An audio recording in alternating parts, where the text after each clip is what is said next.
Baik, Pak. Baik, bismillahirrahmanirrahim. Kita mulai perkuliahan. Lihat ya, ini di belakang Padi. Padi kelihatan ya. Kita bicara soal Iya, kelihatan, Pak. satu. Beri, ya. Pendahuluan. Pertama,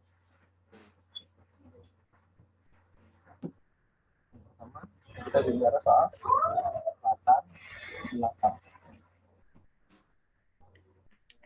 Nah, kebanyakan mahasiswa ya salah menentukan latar belakang.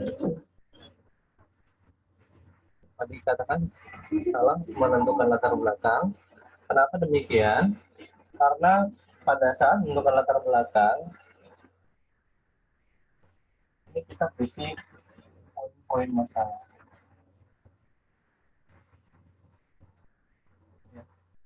Terkadang dalam menyusun latar belakang itu tidak berurut atau runtut. Jadi yang dijelaskan tidak struktur dengan baik, tidak sistematis. Padahal yang namanya latar belakang ini menggambarkan mengapa Anda mengambil judul tersebut, mengapa Anda mengambil penelitian tersebut. Penelitian hadir karena ada permasalahan yang harus diselesaikan.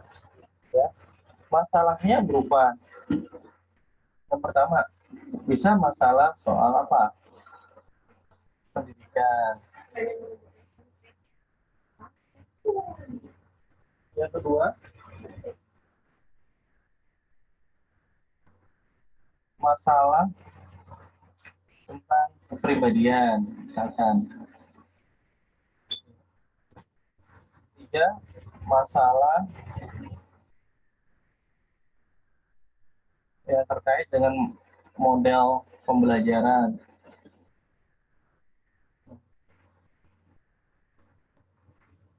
Dari mana masalah-masalah ini bisa kita temui atau bagaimana masalah-masalah ini bisa muncul? Masalah-masalah ini muncul itu yang pertama ada observasi. Ya, Anda melihat sendiri, mendengar, mengetahui bahwa di suatu lembaga pendidikan atau di sekolah itu ada masalah. Masalahnya adalah misalkan siswanya kok nilai bahasa Indonesia-nya turun ya, tiap tahun itu mengalami penurunan. Nah, Anda bisa lihat dari model pembelajaran yang diberikan oleh gurunya. Apakah gurunya memberikan model pembelajaran yang benar, atau apakah kemudian gurunya itu memberikan model pembelajaran yang kurang dimengerti oleh siswa. Hal-hal semacam ini bisa menjadi masalah-masalah yang kita angkat dalam latar belakang masalah. Yang pertama mulai observasi. Yang kedua bisa melalui wawancara. Wawancara dengan siapa? Wawancara tentu saja dengan gurunya. Ya, gurunya, kenapa sih siswa ini mengalami kesulitan?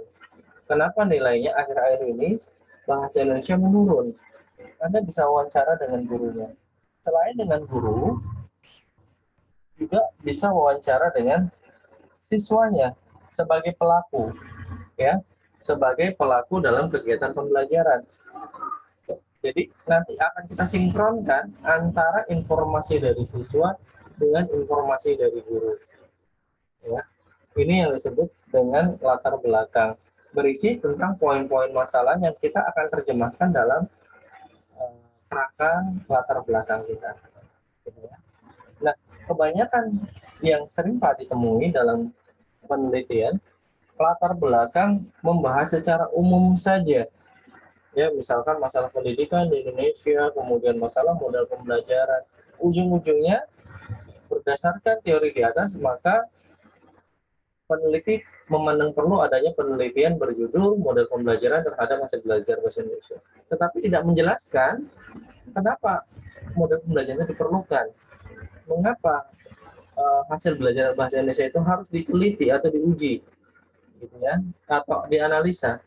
Nah, itu tidak dijelaskan dalam poin latar belakang, sehingga hal yang demikian ya kurang misalnya kurang berbobot dalam penulisan latar belakang.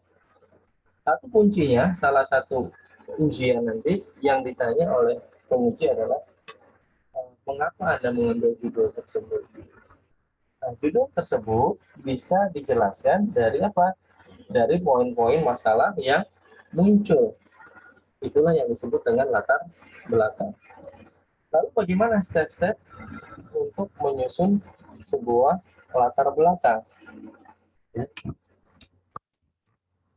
Langkah yang pertama dalam menyusun sebuah latar belakang adalah buatlah kerangka teori.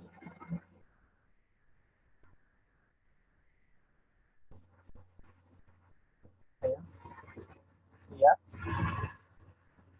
paragraf. Anda tentukan dulu mau berapa paragraf yang nanti akan dituliskan di latar belakang. Terlalu banyak paragraf juga kurang baik karena akan membuat pembaca menjadi bosan. Terlalu sedikit juga kurang baik. Kenapa? Karena mungkin tidak mencerminkan masalah yang muncul. Sehingga cara yang terbaik adalah Anda mempersiapkan berapa paragraf yang akan ditulis. Misalkan paragraf 1, buat poin masalahnya apa? Oh, saya akan bahas tentang pendidikan di Indonesia secara umum.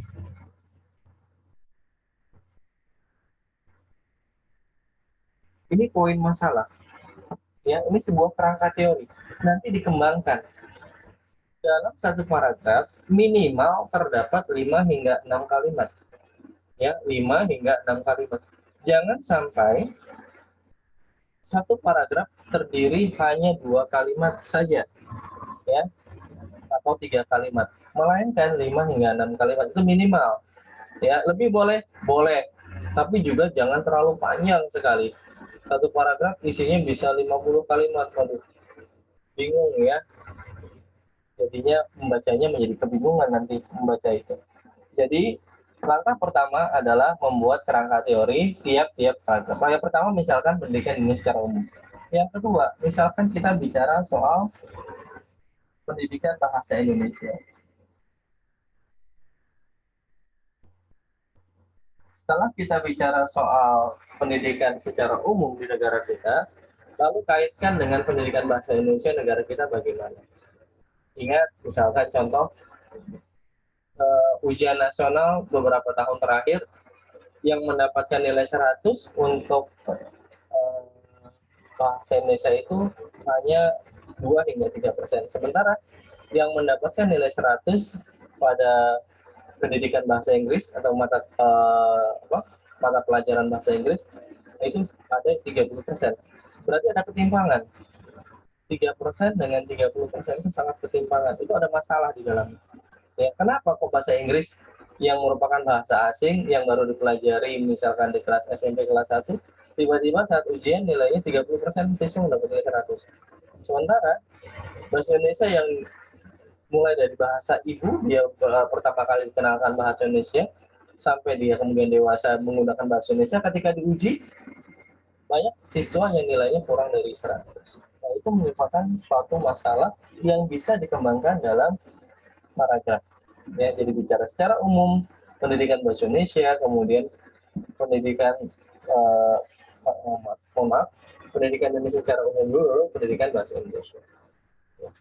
Lalu yang ketiga, setelah kita bicara soal pendidikan bahasa Indonesia, coba kita bicara soal model pembelajaran.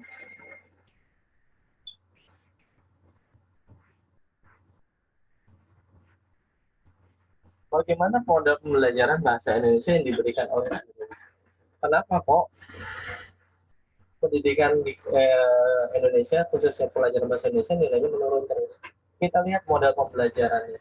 Apakah model pembelajarannya sudah sesuai atau belum? Ya. Nah, di sini Anda bisa masukkan, ya, di model pembelajaran ini, Anda bisa masukkan, di sini adalah bisa nilai siswa, gitu ya. Menggunakan metode ini nilai siswanya berapa sih?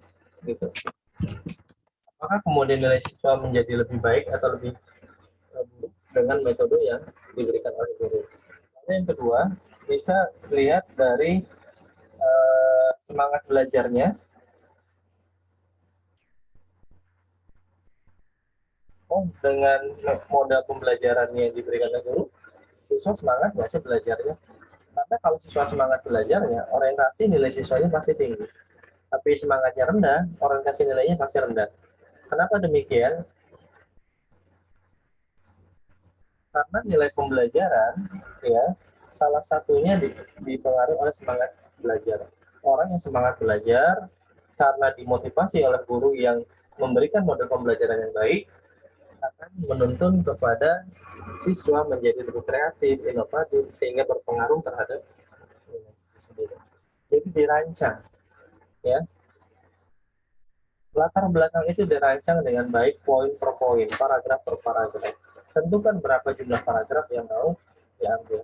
Jangan kemudian yang Pak Adi sering temui, paragraf satunya kopas dari skripsi lain, paragraf keduanya kopas dari Google, paragraf ketiganya kopas lagi dari yang lain.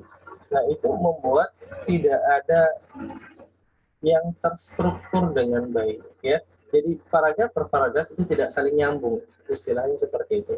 Seharusnya yang benar, ya, paragraf memiliki keterkaitan yang dijelaskan dengan bahasa kalian sendiri, bukan dengan orang lain. Lalu berikutnya, Pak, pertanyaan sering muncul, apakah kemudian di dalam kerangka teori tiap paragraf ini boleh memasukkan teori orang lain atau pendapat dari buku atau pendapat dari jurnal? Boleh, ya. Malah Pak Adi menyarankan ketika kalian nanti mau mengutip, kutiplah dari jurnal, ya.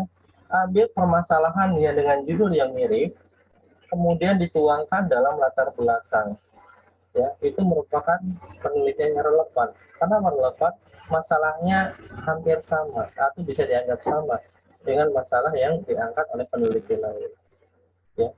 Sampai sini di latar belakang ada pertanyaan, silakan. Ada pertanyaan, silakan. Pada poin latar belakang.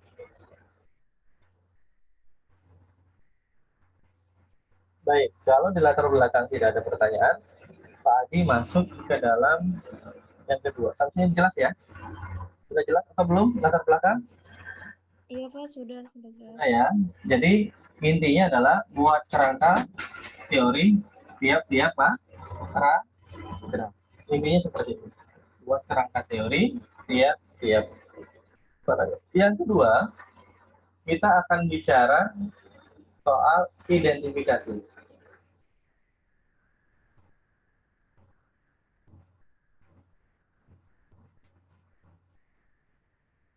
Identifikasi masalah. Nah, ini juga sering jadi masalah, ya. Kenapa sering jadi masalah? Karena yang diidentifikasikan ternyata tidak ada pada latar belakang masalah yang diangkat. Ya.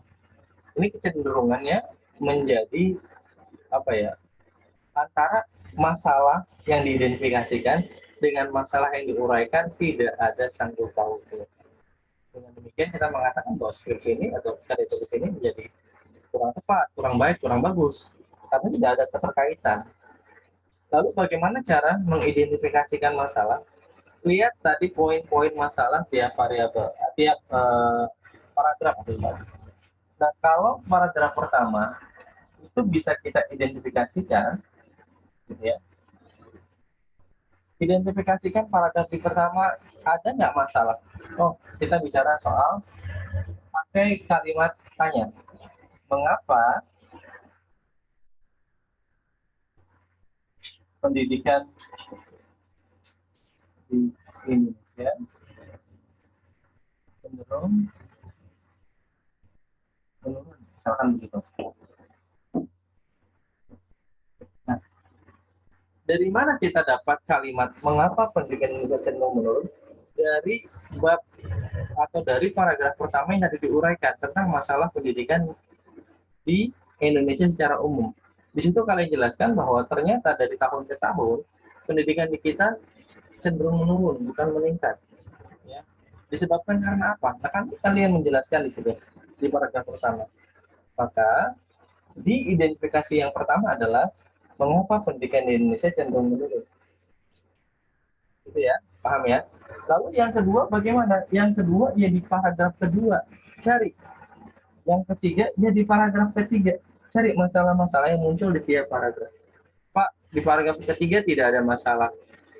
Tetapi masalahnya justru muncul di paragraf keempat. Lalu bagaimana Pak?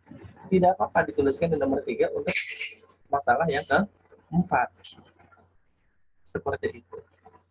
Jadi, identifikasi masalah sebenarnya hanya mengumpulkan atau merangkum masalah-masalah yang tadi diuraikan di tiap-tiap paragraf. Ya, disusun dengan baik, mulai dari 1, 2, 3, 4 ini mewakili setiap masalah yang muncul. Nah, harus berurut nggak? Iya, seharusnya berurut. Coba kalian baca skripsi yang kemarin punya kakak kelas 2, 3 tahun, identifikasi masalahnya itu berantakan urutannya. Kenapa? Karena tidak dirancang secara poin per poin dengan baik. Tidak dibuat kerangka pemikiran tiap-tiap paragraf. Sehingga ketika mengidentifikasikan masalah ini menjadi kesulitan. Begitu ya. Jelas ya sampai sini ya? Bisa dipahami semuanya? Pak, mau bertanya, Pak. Silakan yang ingin bertanya. Pak, yang saya kurang pahami juga di identifikasi masalah, Pak. Jadi kalau misalnya dari kata identifikasi masalah itu kan kita cari kalimat tanya ya, Pak ya. Betul. Berupa kalimat tanya, bukan mencari, berupa kalimat tanya. Diubah. Masalah yang kalimat tanya. betul. Yang saya bingung itu kita dapat kalimat tanya itu dari mana, Pak? Dari latar belakang enggak? Terus atau dari mana, Pak? Iya, dari latar belakang kan tadi ada paragraf kan? Latar belakang terdiri misalkan ada 10 paragraf, paragraf 1, paragraf 2 sampai paragraf 10. Paragraf pertama Asrin lihat dulu. Paragraf pertama ternyata ada masalah pendidikan di Indonesia secara umum. Di sana Asrin misalkan menulis bangsa Indonesia dalam pendidikannya tahun demi tahun mengalami penurunan yang signifikan. Hal ini disebabkan karena kecenderungan siswa lebih banyak bermain gadget dibandingkan mau membaca buku. Misalkan begitu. Nah, berarti kan bisa dibuat kan? Oh, nomor 1, buat poin masalah. Mengapa pendidikan di Indonesia cenderung menurun? Seperti itu. Jelas nggak, Sri? Maksud Pak? Iya. Iya. Ya, baik, Pak. Iya. Ya. Jadi, nanti tiap-tiap paragraf, Aswin cari ada masalah nggak? Setelah ada masalah di sana, dibuat kalimat tanya. Diidentifikasikan, kemudian dibuat atau diubah dalam bentuk kalimat tanya. Ya, bukan pernyataan ya, namanya identifikasi masalah berarti biasanya dibuat kalimat tanya.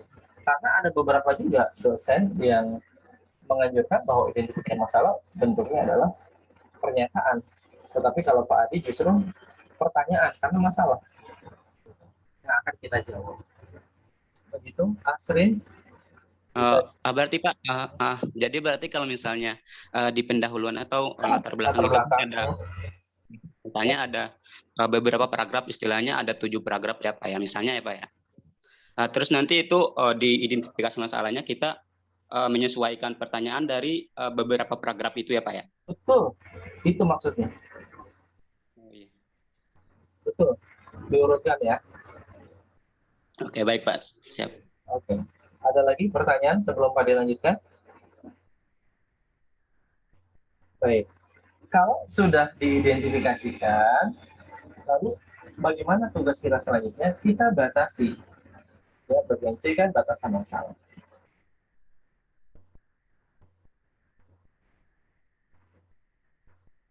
Kenapa harus kita batasi? Ketika kita identifikasikan masalah-masalah yang muncul dari latar belakang yang tadi diuraikan di awal, ternyata ada 12 masalah. Pertanyaan Pak Adi, apakah ke-12-nya itu akan kita jawab secara statistik? Akankah kita menguraikan jawaban tiap-tiap masalah sebanyak 12 masalah yang kita temui di identifikasi? Nah, kalau iya, ini akan membuat peneliti menjadi kesulitan karena begitu banyak variabel yang akan muncul nantinya. Lalu, bagaimana kemudian batasan masalah ini bisa kita rangkum? Maka batasan masalah itu kita rujukannya adalah judul penelitian.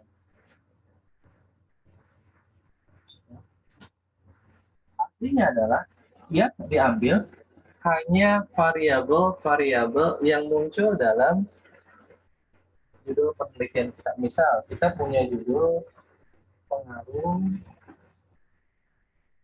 model pembelajaran terhadap kemampuan menulis.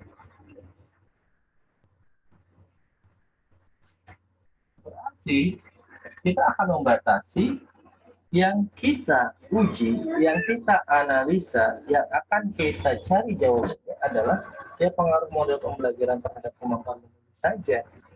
Tidak perlu lagi apakah kemudian kemampuan menulis nanti juga dipengaruhi oleh semangat belajar siswa, oleh minat belajar siswa, oleh kecerdasan interpersonal siswa. Kita tidak perlu mencari itu. Tetapi yang kita perlu cari adalah yang terkait dengan variabel penelitian kita, yaitu hanya pada model pembelajaran dan kemampuan menulis. Ya. Oh, judul yang berikutnya, Pak Adi punya judul lagi, misalkan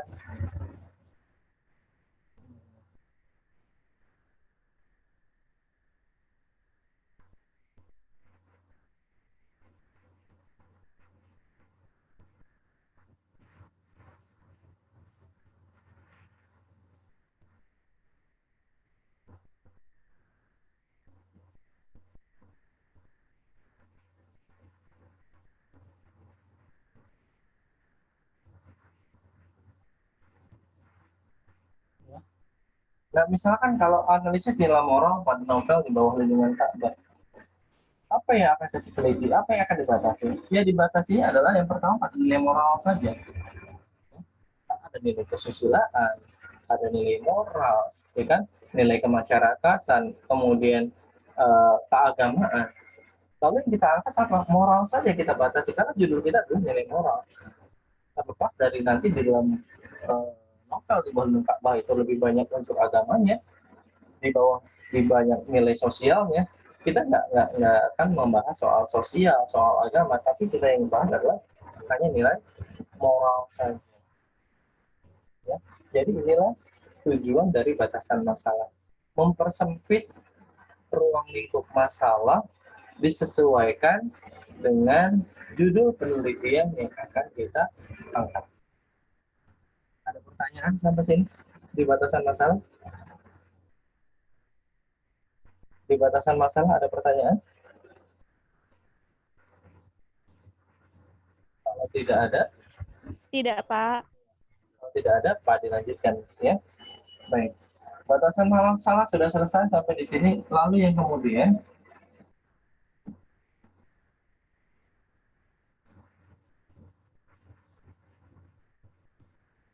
tujuan penelitian dan rumusan masalah dulu ya. Oke ya, rumusan masalah. Rumusan.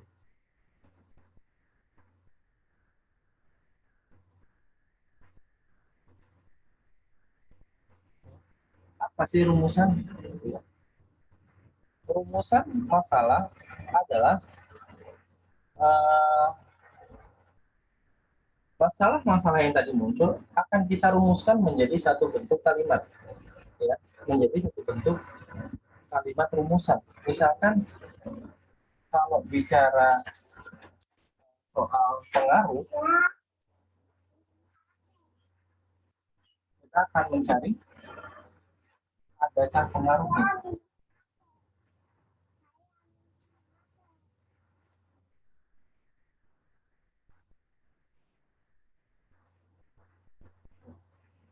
Lalu kalau kita bicara soal nilai moral tadi,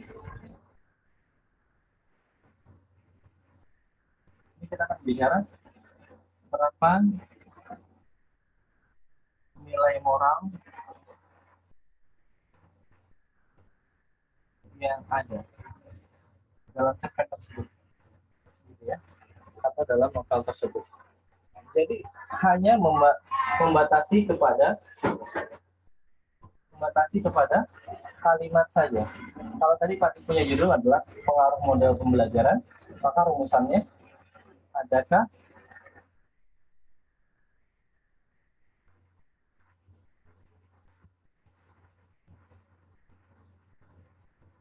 adakah pengaruh model pembelajaran terhadap ini rumusan masalah. Ya, kalau nilai moral rumusan masalahnya berapa banyak nilai moral yang muncul dalam novel. Nah, seperti itu. Ini hanya bahasa rumusan masalah. Setelah masalah itu kita rumuskan, maka kita buat tujuannya. Antara tujuan dan rumusan, itu kalimatnya tidak jauh berbeda. Kalau pertanyaannya adakah pengaruh, maka jawabannya apa? Jawabannya apa? Kalau adakah pengaruh, ya, kalau adakah pengaruh, maka jawabannya untuk mengetahui. Nah, kalimat untuk mengetahui ini itu digunakan untuk kalimat pada tujuan penelitian. Jadi kalau adakah pengaruh modal pembelajaran terhadap kemampuan menulis, jawabannya adalah untuk mengetahui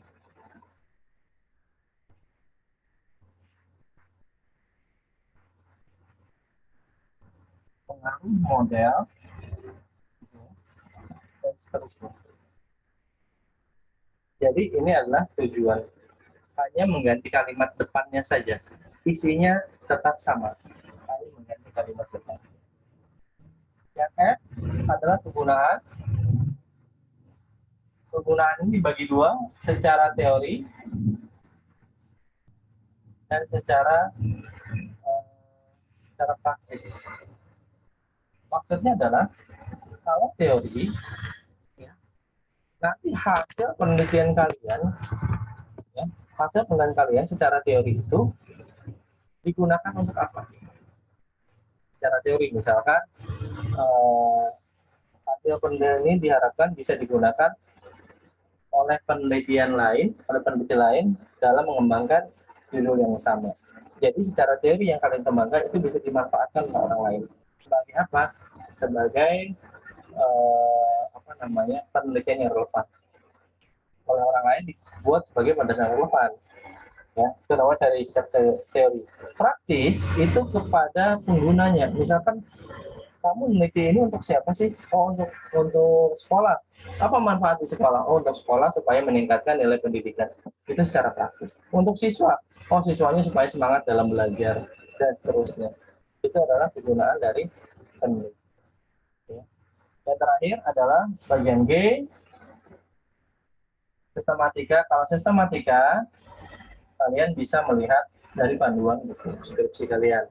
Ya, panduannya bahwa sistematika itu sudah ada aturan mainnya dan ada urutan-urutan.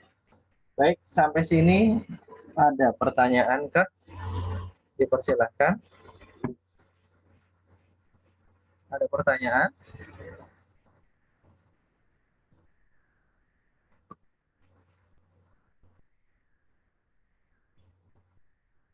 Ada pertanyaan sampai sini? Silakan, kelas R6G.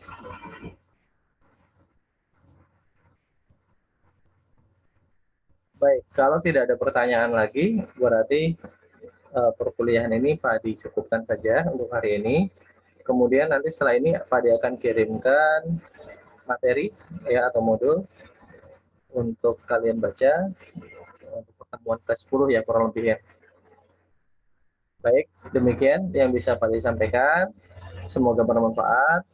Assalamualaikum warahmatullahi wabarakatuh. Waalaikumsalam warahmatullahi wabarakatuh. Waalaikumsalam warahmatullahi wabarakatuh.